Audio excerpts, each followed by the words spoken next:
Hey everybody, Starcraft here, and it is that time again, tips and tricks video number 3. And I want you all to remember that these videos are inspired by any donors that have pitched in over the past couple of months to keep the channel up and running, contributing to the and Isaac cause. Isaac is my cat, so this is inspired by you guys. I hope you enjoy it. And I just want to go over the list of names real fast. It has been about 2 months, so there is a long list, but I will go through it really fast, and then we'll get started on tips and tricks number 3. So we've got Tobias, Hessel, Alex, Yang, William, Maayan, David, Israel, Yannick, Matthew, Graeme, Bjorn, Peter, Lythox, Metz, Alex, Damien, who wants me to buy a beer, Safjx, CP, Damien, Tobias, I'll get you that live one next week, David, BlueDragon, Justin, Zach, Vadok, ChaosEater, Axelpx, Jordan, ZombieKingKong, Frederik, Sabin, George P, Burdell, Albert, Justin, Tyler, thank you for the Snickers, Andy, George, Dan, Bart, Jordan, I do still fear that, Teenage Mutant Ninja Turtle Ice Cream, Bjorn, Vladimir, that's an awesome name, Brett, that is my dad's name,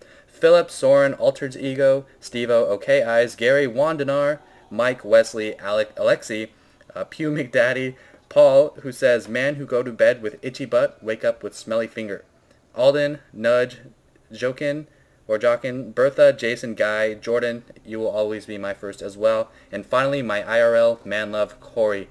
Thank you all of you for those donations.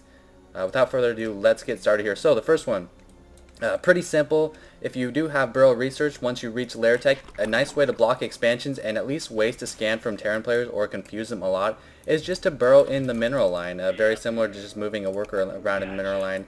You'll notice that I cannot place this with this enemy SCV. Now I can control both forces, but they are enemies and they cannot technically see each other. So nice cool way to waste an orbital command scan. So that is the first very simple trick.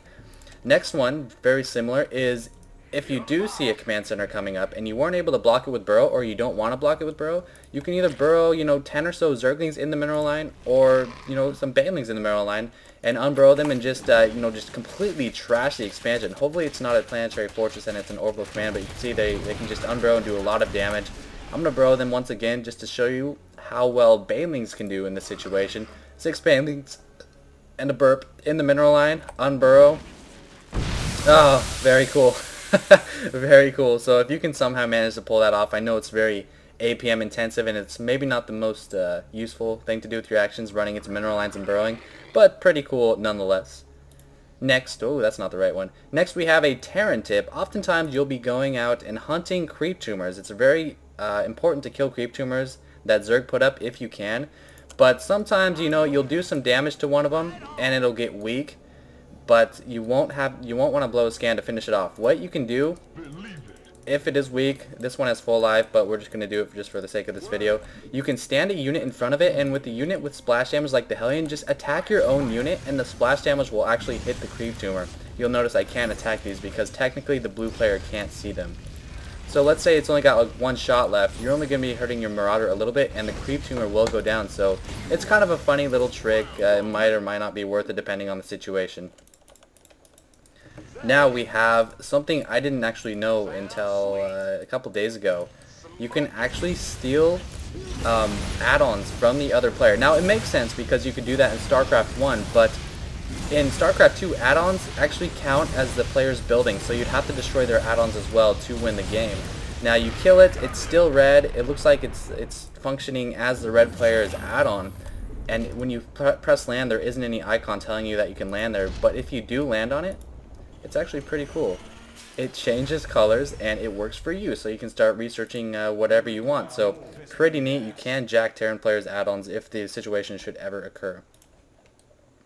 Next we have something regarding Zerg burrow times. Now I've gone over creep speed, Hydras get 50% bonus, Ultras, Roaches, Lynx get 30% bonus, yada yada.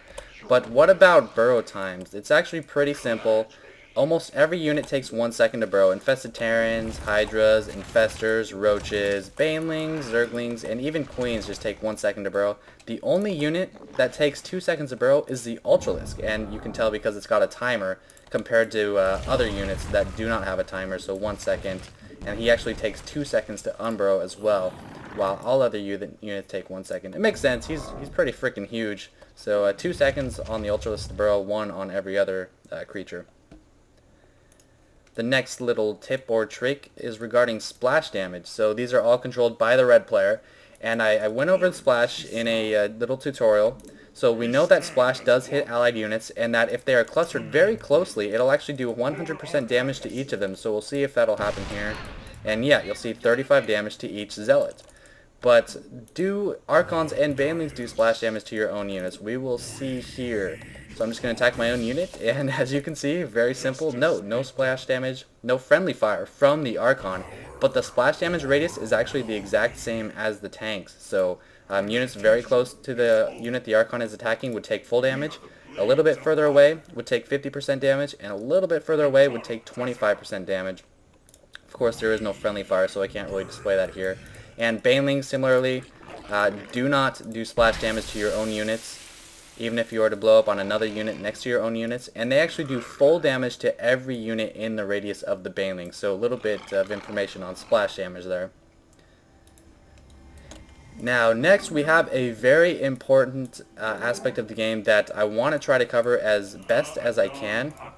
It's a little trick that has to do with you know, enemies focusing your probes or not focusing your probes. Now, if you attack, let's say, with 6 Zerglings in the mineral line, you could pull off, you could pull off some drones and use them to attack, but with 2 zealots in there, you don't really need to. So look what these Zerglings will try to attack if I just run them around. Well, they have to see the zealots first. There we go. So they've seen the zealots. They have the attack command. They're completely ignoring the probes because the probes are not a threat because they're mining right now. So right now, you know, the zealots can kill them. You don't want to pull off any probes because they'll do just fine. If the Zerg player wants to kill any probes, they have to right-click them specifically. But that's not happening because I'm controlling them. Now watch what happens when you tell a couple of probes to attack the Zerglings. I'll do it the next time around here. Now if you use the attack command on a couple of probes, the Zerglings will stop and focus down those probes. They'll still ignore the mining probes, and then they'll go back to chasing the Zerglings. So you kind of have to balance it. Do you want to attack with probes and have them be the target of enemy Zerglings, or do you think you can fight with just these units? It's really, you know, up to you, whatever feels right at the time. So I've got 2 zealots here. I'm going to tell them to attack. It looks like the zealots won't win, so I'm going to tell some probes to attack. The probes will now be focused by these Zerglings, but you'll notice I didn't really lose too many, and they helped tank for those zealots. So nice little trick right there, and apparently I just saved my game as well. I hope you understood that. If you didn't, let me know. I'll explain it a little better. So very cool trick right there. Nice for dealing with Ling harasses or early mineral line harass. Next we have kind of a, I got a little bit greedy on this one. I'm pretty sure everyone knows about Vortex, when you Vortex units and then something gets splash damage, like some splash damage gets dealt. So I'm gonna stick all of these enemy units into the vortex, and you know, let's stick some Banelings in there as well. And so when everything pops out, the Banelings are just gonna obliterate the entire forest. So cool. And there's still 2 Banelings left over, so very usable in team games. In one-on-one games, Colossi can do the same thing. Archons can do it. And it's just so fun. My computer even lagged. There's just so much carnage. You can do it with several other things as well, and I'm just going to be doing that for fun just because it's silly. I like it.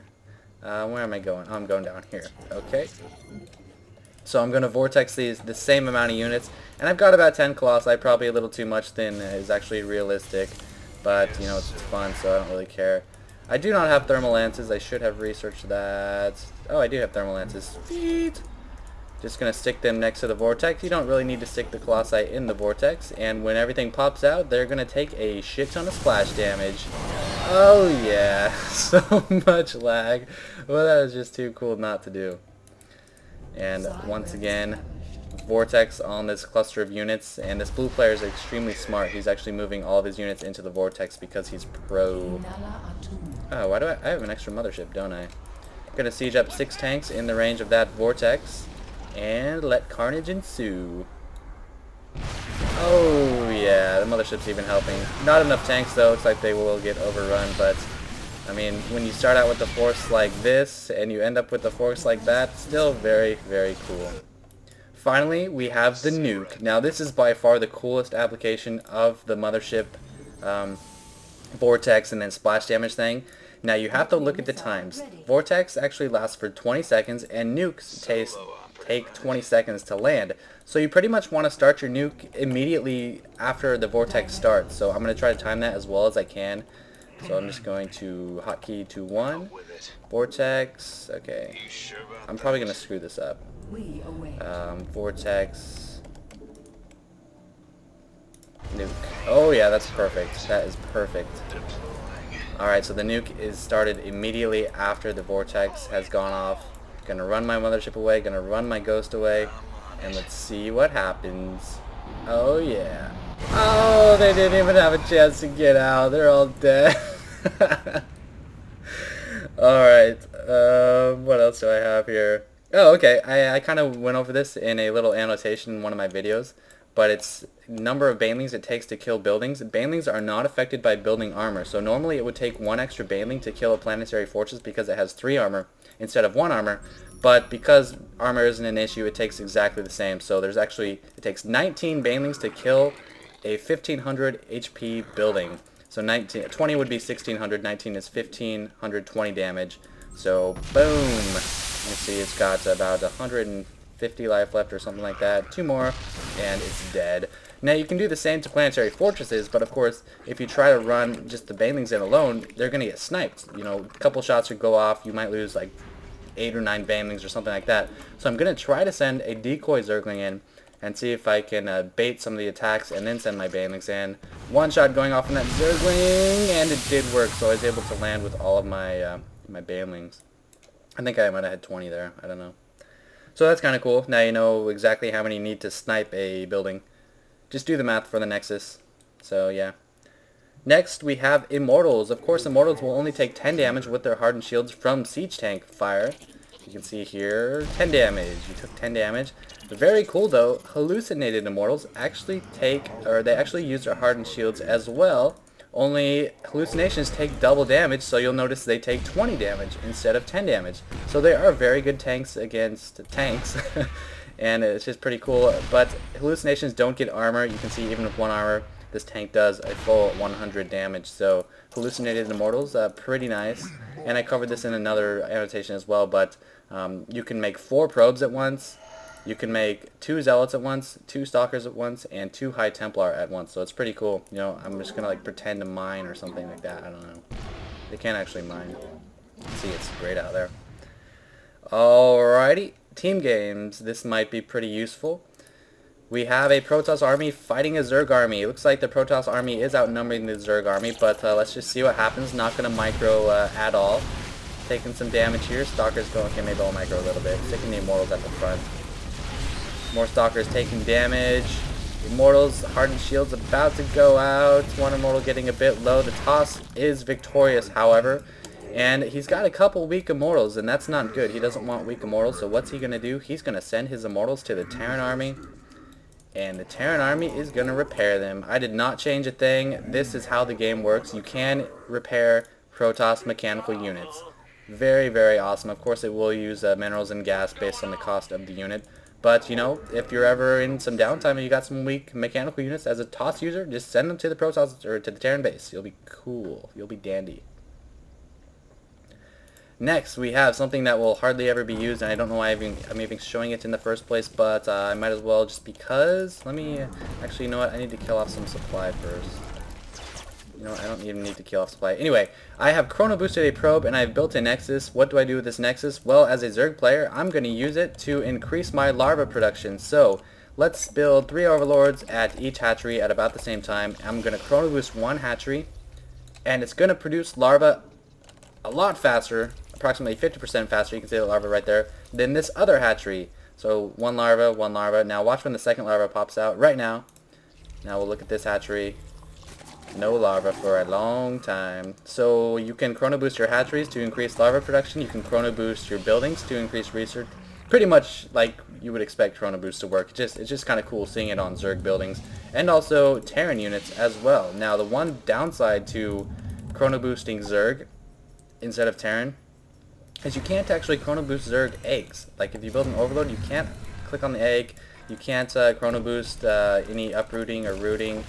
But with Terran, you can Chrono Boost and make their production faster. So sad face right there. And I think we have one more for you guys. This is one of the coolest things I have seen in a long time. My friend Iacoic taught me it. And you guys are going to shit yourselves, literally. So we've all seen the different types of splits. You've got 6 drones. Alright, let's put 3 on one, 3 on another. That's one type of split. If you're really Gosu Chobo, wait, Chobo's bad, isn't it? You'll be like bam, bam, bam, and do like 2, 2, 2. I totally failed at it right there. But the coolest one, by far, I'm about to show you. F1 is the hotkey for idle workers. So if you press F1, it'll select each worker. Now, F1, right click. F1, right click, F1, right click, F1, right click, F1, right, blah, blah, blah, blah, blah. You can actually tell each individual worker to go to a separate mineral patch. Is this that big of a deal? Not really. It's not going to increase your speed as much, and there's more margin for error if you miss like one mineral patch with one of your drones. You're just making a lot more clicks. But let's see it in action. I think it's really fun. See, I missed that last one right there, but you can just see it's a lot of fun to do right when you start the game. Just F1, right click, F1, right click, do it 6 times. Get each of your drones on separate mineral patches. I'm going to try it one more time. And I'm trying to click on all the close ones. I don't want to click on the far away ones. So, there we go. That's a good one.